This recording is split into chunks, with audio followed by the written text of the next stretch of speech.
Welcome to the Farming Podcast brought to you by Private Property. My name is Ngcobo once again, and I'm your host. And today's topic is all about how to generate multiple revenues on your farm. And to help me with this topic is a very good friend of mine and a successful farmer, Andile Ngcobo. Andile, how are you doing? Good, thanks, Mbali. How are you?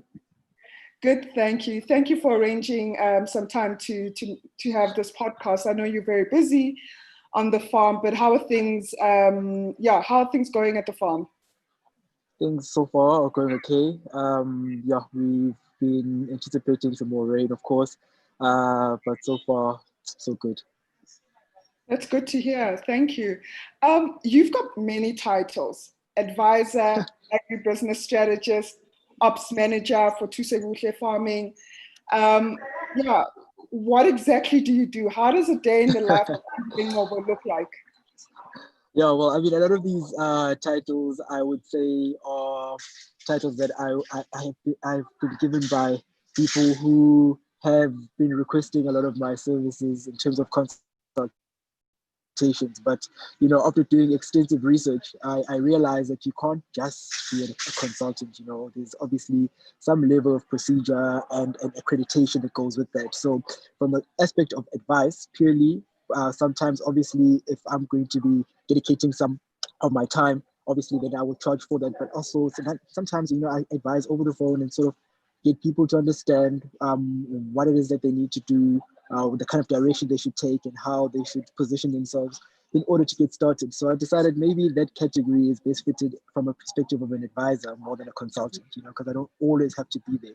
And then various other things like obviously in my own capacity, drawing up production plans, in terms of how I would foresee production happening in a particular area based on the information and the sort of farm visit I would have done. Then that's where the strategic aspect of it comes in. When I would supply when the best time to plant is, when the best time to sort of have a mating season, weaning season, feed, whatever the case might be, fodder flow. That all comes down to a specific strategy, and you need to understand what your market is looking for, when, and then plan 3 months ahead of that in order for you to be able to deliver on time.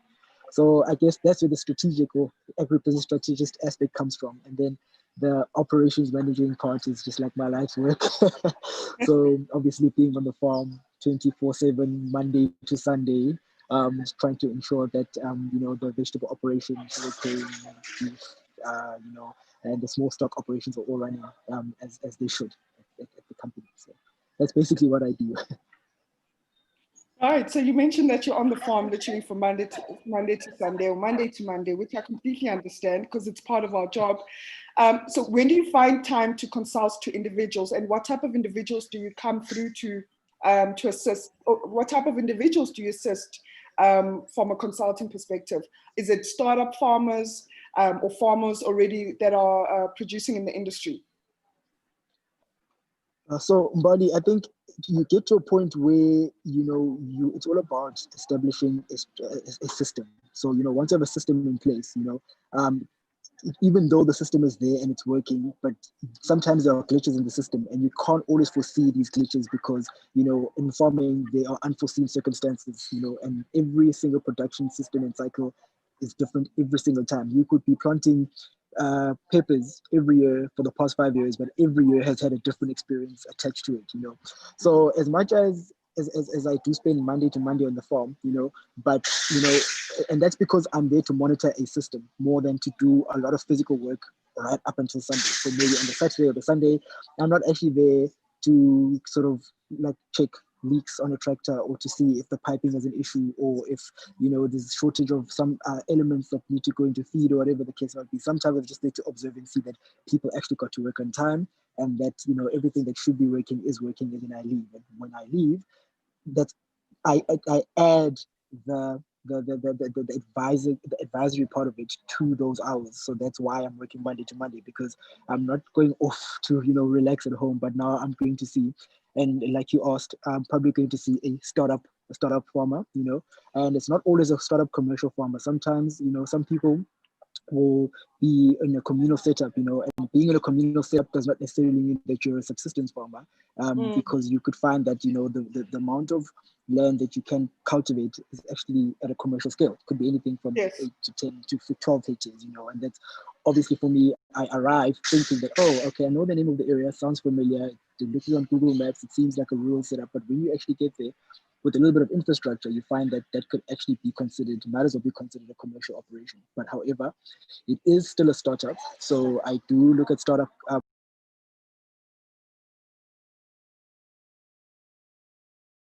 farms. I also look at established farms that have changed their enterprises to doing things that they were not doing before. So I know a lot of people who have moved away from their extensive operations. For example, if they were doing sugarcane and maize for a year, and then they now want to do something with a little bit more of a rapid, intensive kind of system, then, you know, I would advise on this vegetable aspect within that farm. You know, so the advice that and consultations that I do vary based on obviously the operation, the area, but I often do them over a Saturday, Sunday, sometimes even on a Friday afternoon, depending on the amount of time that I have and how far the area is.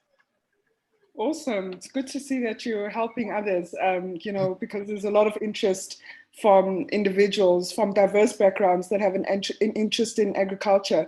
You are farming in KZN, Pietermaritzburg to be specific. What are some of the farming opportunities available in that region? You know, well, as we understand, we know that farming is a very regional sort of career or occupation, because you find that there are places that are better suited for particular operations. And so, for example, if you were in the Western Cape, you'd probably be more in the fruit and grapes, wine industry, for example, as well as the Northern Cape. And then places like Free State, Bumalanga, you're big on your, you know, sunflowers, whether it's maize, soyas, dry beans, all the grains are commonly huge. Or the beef, obviously beef as well. Eastern Cape, where we find that it's quite big on things like small stock, sheep, goat production, because of the climate and the terrain, and obviously the environmental conditions there. We find that there's an incline of that. So in KZN, we are big on sugarcane. We are also big on dairy production. I think we are most well known for being big on dairy production, and then obviously vegetable production as well to some extent.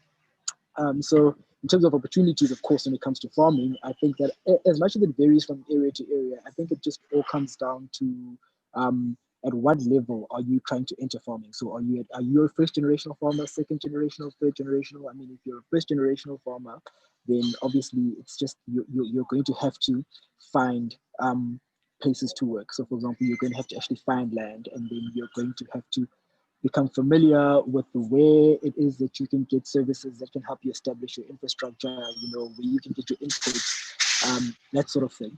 So in KZN, obviously, for a young farmer, yes, the land issue is always going to be one that's going to either make or Yeah, break you in a sense, because I yeah. mean, where do you find it? When you find it, how do you finance it? If you can finance it, you know, do you lease it? How big is it? Is the infrastructure? Do you have water, access to water? Do you have access to water rights if there's access to water? And obviously then also the more negative aspects of it, like, you know, just making sure that theft is not a problem as well in the region that you're in.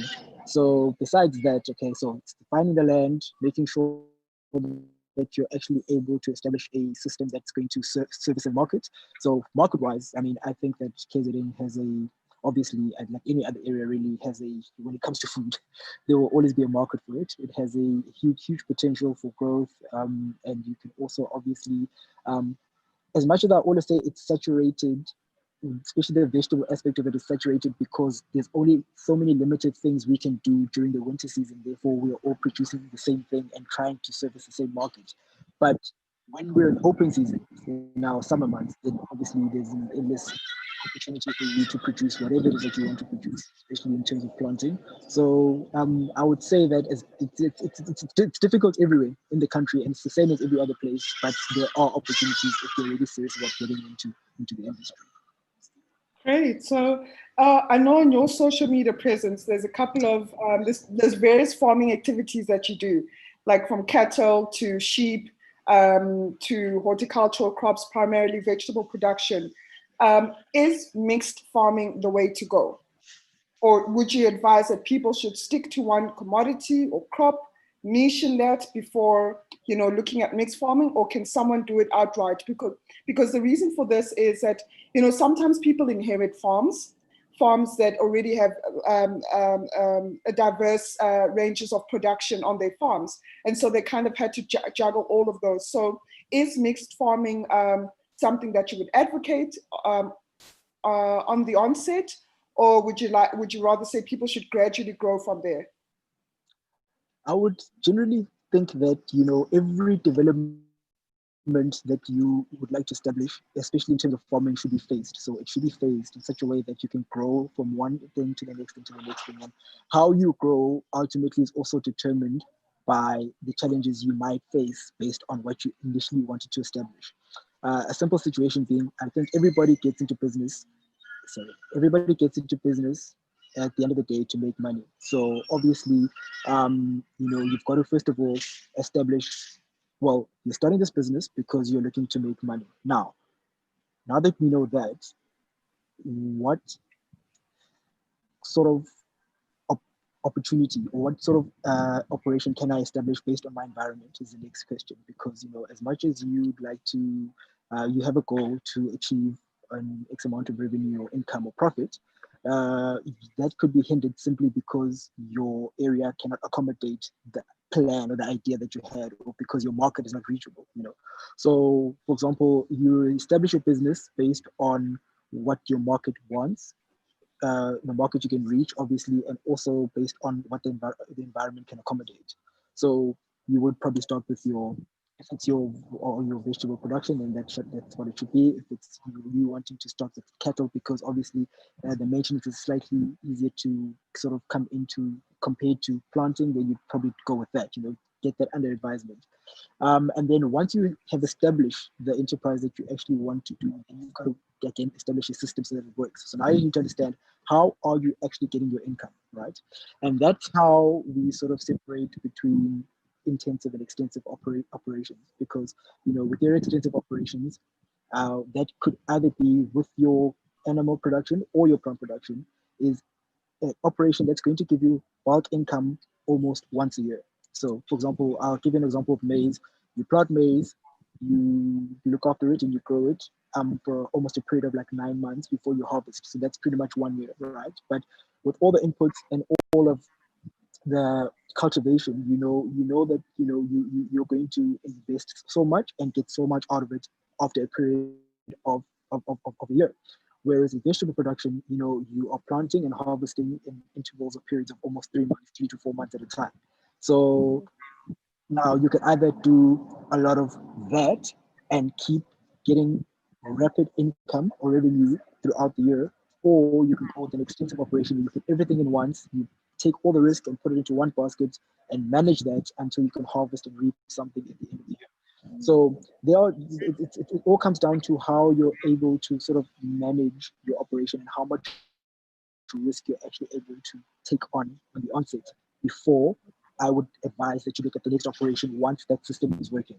So you establish one system, that system starts working, you start looking at other ways to generate revenue in between, you know what I mean? And also to just bulk up based on the space that you have on your farm as well. Because, you know, sometimes you can only do 100 hectares of sugarcane because that's all that can be cultivated, because that's all the arable land that you have. But you could have 500 hectares of grazing land, and instead of trying to convert that and taking on the risk of seeing if that's going to work out, you could potentially just look at establishing an extensive grazing commercial herd, for example, with cattle, and then run that as part of your operation because you have the space and environment for it, you see. So there are so many dynamics that sort of determine whether you go with mixed farming or you stick to one thing and grow the one thing that you're doing. Yeah. So I think just to sum up what you've just said on that specific point, you're just saying that it all depends on your risk factor. You can decide to go into farming and niche in a particular thing, or go into mixed farming, whether it's cattle or vegetables. However, as an individual, you need to ensure that you have everything under control. You have the good markets. You have the right personnel on the ground to manage all of those different farming activities at the farm. So it's all appetite. I just want to say to anybody that's listening, please feel free to ask any questions, comments, from wherever you're watching this, whether it's Facebook or YouTube. But Andile, just to come back to my next point, I think still tied in with our theme of how to generate multiple revenues on a farm, you've mentioned, firstly, diversifying different commodities, right? Because I know you personally, and maybe just to give some examples, right? I know, like, for example, on a farm, there might be one area that is for sugarcane. There might be one area located for maize, one area located for maybe sheep, and one area located, still on the same farm, for maybe vegetable production. In any of these four things that I've mentioned, like, what are some of the other revenues that one could generate? So maybe give on examples of maize. Should I want to start farming maize tomorrow? Should I just start farming yellow or white maize? And then what are the different ways that I could sell that maize? Similarly, if a sugarcane farmer is listening to us today that's based in KZN, is his or her options just to farm sugarcane and then send it to the silos, if that's how it goes, or maybe they should look at other value-added processing, and what are those? My other example, maybe you could add on, is, for example, sheep. How can you make money farming sheep? Is it just selling, breeding? Give us some examples. Okay, we'll go with the first one and I'll follow on with the rest. For example, let's talk about the maize production. With maize production, you can do white maize, and white maize is generally processed for human consumption. That's basically where things like our staple food, mini meal, comes from. Very huge. It's big, and so that market alone is a guaranteed market. Of course, like any economy, really, sometimes the price of maize will vary based on issues, based on demand, based on how much maize is out there, based on how much we're importing as a country, based on how much we're able to trade and how we compete in the global market. So the price is never consistent, and there always being a market does not always guarantee great returns. It all comes down to the economy, really. But okay, so basically, being where I am positioned in Pietermaritzburg, we are lucky enough to be close enough to a market that we could provide with white maize for obviously processing for milling meal and that sort of thing. And then yellow maize is commonly processed and used for animal and cattle feed. And we are also lucky enough to be close to many other farms and farmers who feed a lot of animals and have a lot of cattle, have a lot of sheep, small stock. So it's just a balancing act of looking at which price based on trends, because the most important thing is to always look at the trends. I mean, I think as a farmer, your job doesn't end on the field and what you're able to produce and your skill and your management and your system. Your system is always based on past results, and just looking at trends on commodities that have been produced in the past to see, well, yeah, prices have been getting stronger, and we have realized that if we produced this year, we can do 60% yellow maize, 40% white maize, as opposed to doing 100% yellow or 100% white, or vice versa. We could do 60% yellow and 40% white. All of those decisions are taken based on the past trends of prices of maize throughout from 2010 up until last year, and that'll determine what I do this year. So therefore, when you're going to establish your planting or your maize production, just look at the trends and decide which one is probably most beneficial for you. Considering the fact that you will obviously always know what your fixed costs are, you will always know what your variable costs are for planting per hectare, and then you take all of that information, and that'll help you determine the returns that you could possibly get from either yellow or white. Okay, so that's with the maize. That's what I would look at, and then moving on to situations when it comes to sugarcane as well. With the amount of research that is out there, what we read in the Farmers Weekly, what we get from the stock, etc., there's always information that is always circulating around production in terms of crops and agriculture in general. So yes, sugarcane obviously is a very organized agricultural enterprise, which means that you don't really go around looking for people to sell sugar to, because you don't even process the sugar. You usually harvest the sugar cane, you send it to the mill. Now, choosing the mill is entirely up to you. Obviously, it's always based on the closest one, because transport costs are a massive problem if you're going to try and supply sugarcane to a completely different region where you have a mill, just because you're not happy with the price that they are offering. per ton. But generally, it's an organized agricultural enterprise. You have the liberty to choose the mill that you're going to deliver to. However, you will be delivering to a mill, and there will be no processing taking place on the farm. All right. However, over the years, there's been so much extensive research around sugarcane that sugarcane is now not only produced to provide sugar to the mill, but now you can look at things like ethanol and how we produce biofuel from sugarcane, because so many people plant it, there's so much greenery on it. So, the leaves are burnt, and there's some science behind biodegradable materials, and Yeah. obviously that is now a market that's obviously going to become quite popular, and it's also not saturated at all and is Yeah. in demand. So obviously the research also is very important, okay, to do the research around that. But generally, sugarcane has always been a very steady and linear sort of agricultural enterprise. You just produces the key, especially when it comes to sugarcane, is to produce it at an optimum level from the farm. So getting the right cultivar, making sure that you get all the inputs in on time, spraying on time, fertilizing on time, and that's probably where the key is to ensuring that you are successful in that Awesome. enterprise. Thank you. Okay, and then when it comes to sheep production or cattle production, there are Yeah. various systems as well. It's not just about you have a cow and then it gives birth, and if it's a male, you sort of send it to the slaughterhouse, and if it's a female, you keep it so you can have another one from that one, and so on, and grow your herd. Yeah. That's like the typical aspect of a life cycle in general. You are going to try and grow whatever it is, whatever business that you have. So with cattle, if you have 20 females, whatever is born from that herd, all the females are retained, so that you always have these, like, well, I'd call them factories to give birth to more, so your herd is growing. But you Yeah. obviously can't keep the males because they compromise the breeding system, because the genetics are going to cause a weakness and illness within the herd if you use the offspring from the same parents to keep trying to mate and get more from them. So obviously, that's what we call a commercial system, though, is you grow your herd, and your income comes from selling off offspring, obviously the males, right? But even then, it's not just from the farm to the market. There are systems involved. If you are going to be selling off all the males that are born from your herd, you're probably going to sell them off as weaners, and that's where your income is going to come from. Or you're going to push them over into a different section called a feedlotting section, and you're going to feed them so that they bulk up from a weight of 180 kgs from weaning to about 450 kgs, and that's where the stock is then pushed over to an abattoir, slaughtered, and that's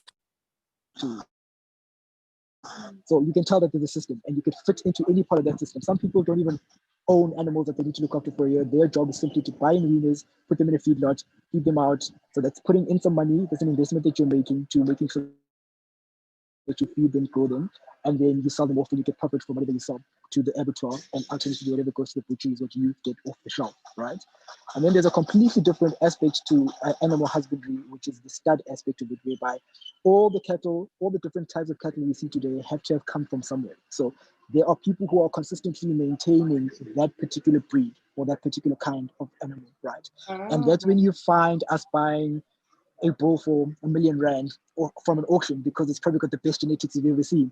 I And you're trying to make sure okay. that you get the bloodline that is going to be sustained for generations and generations and years to come.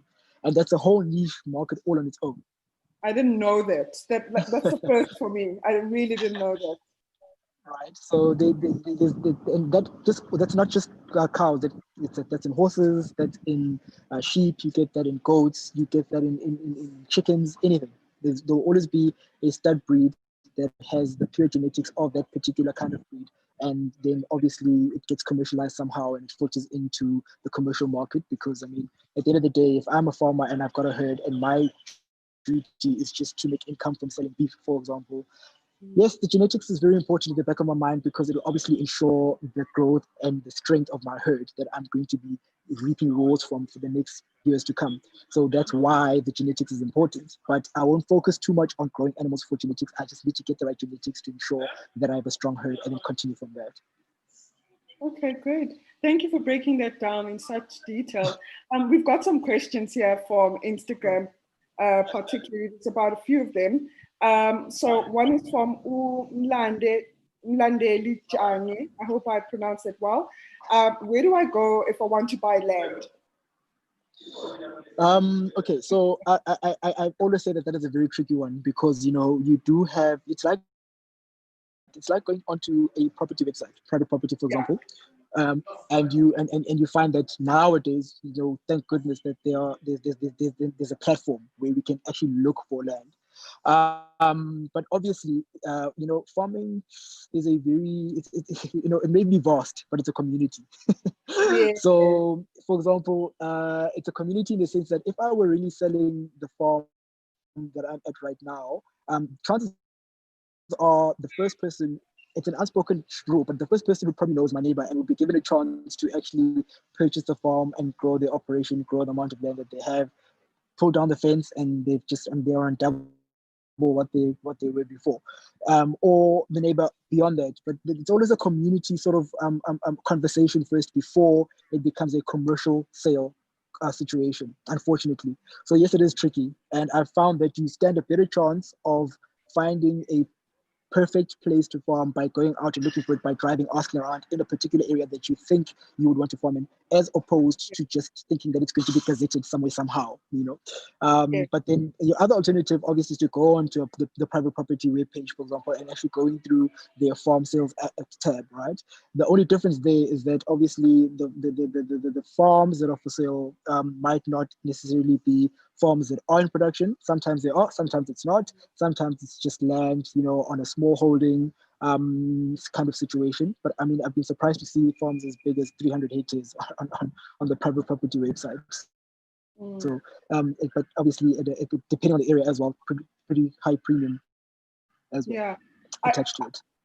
I definitely agree on the points that you've mentioned because um, not every single farmer posts their farm for sale on these private property websites. And you've put it so well that it is a community. So you find that the people in and around that area are the first to know. So yes, driving around is the best place. But again, we're thankful for platforms like private property to have these farm listings. Another question is from Luyanda Dladla. She says, I don't know if this question can be answered by the guest, but let's say I want to start a farm and I'm looking for land. How can I be sure that the land being sold to me is being sold legally? Very massive challenge in South Africa, in the past more so than now, because now that it's understood that there's been a lot of legal situations around buying and selling of land.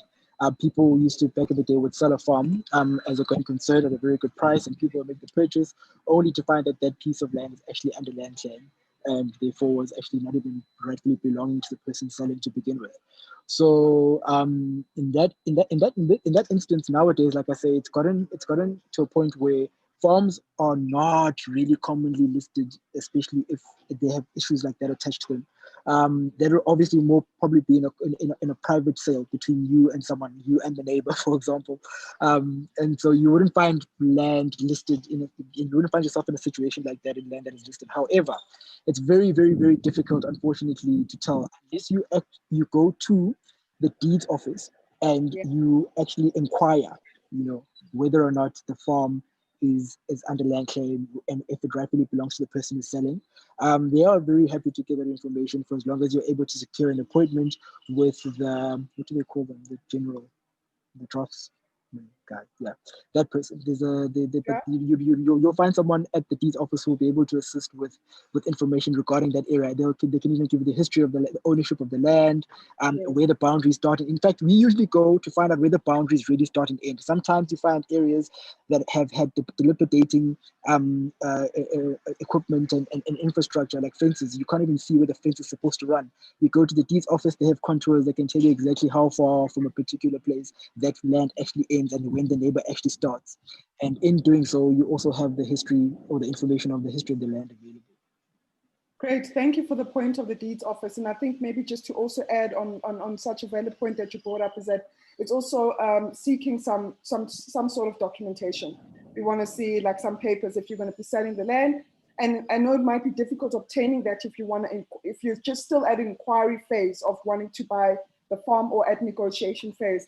But if I think for Uluyanda, if he or she is able to get some sort of papers, and then they can go to the deeds office and check that, or go to any lawyer they can also double check that would definitely help. And I think if it's land on a communal area, a rural area, that is owned and managed by the chief, I think going back to the chief is the first point, because like you were talking about the demarcations, Emakaya in the rural areas, they know the demarcations and what type of land is owned by maybe the chief or an individual, etc. She also asks here, where can one buy yellow maize for human consumption? I've heard that it is a healthier option.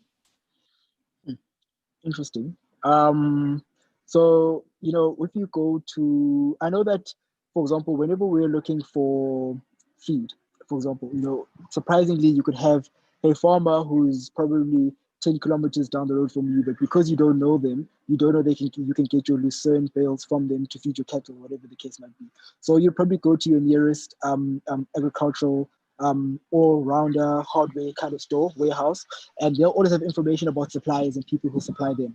So, for example, when it comes to things like yellow maize, my go-to contacts will always be Agri, because they are not just a company, but also an association that deals with procurement of grains in general. They can then assist you with information about where most growers come from, and also how to obtain stock of such without it having to filter through their company first, because obviously sometimes you don't go through the legislative hassles of having to go through a company just to get small volumes, because they probably supply other bigger companies with tons. You know what I mean? That's where it just gets challenging a bit. It's always transported in some sort of unit measurements, and in agriculture it's mostly tons. So I mean, if you're just trying to get some maize for your store, you're not going to get a whole truckload, but you might just need a bucket load, and therefore you can get that from a nearest store somehow. Okay, so we've got Kabelo Sinelo. This is two. Yeah, I've got two more questions, but this is the second last. Where should you go to sell your produce, or should you find this out before starting to plant? I mean, what you're going to plant is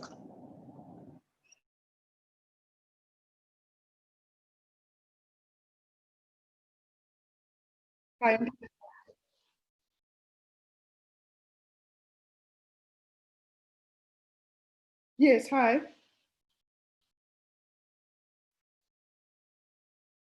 Sorry, guys. It seems that we've lost Andile. I know the show was scheduled for about 30 minutes, but it was very conversational, which was great. And thank you all for submitting your questions. They haven't gone unnoticed. What I'll try to do is get Andile to respond to those questions, and we could put the answers up on all the various platforms where this live will be posted post this live recording. Thank you again for your questions.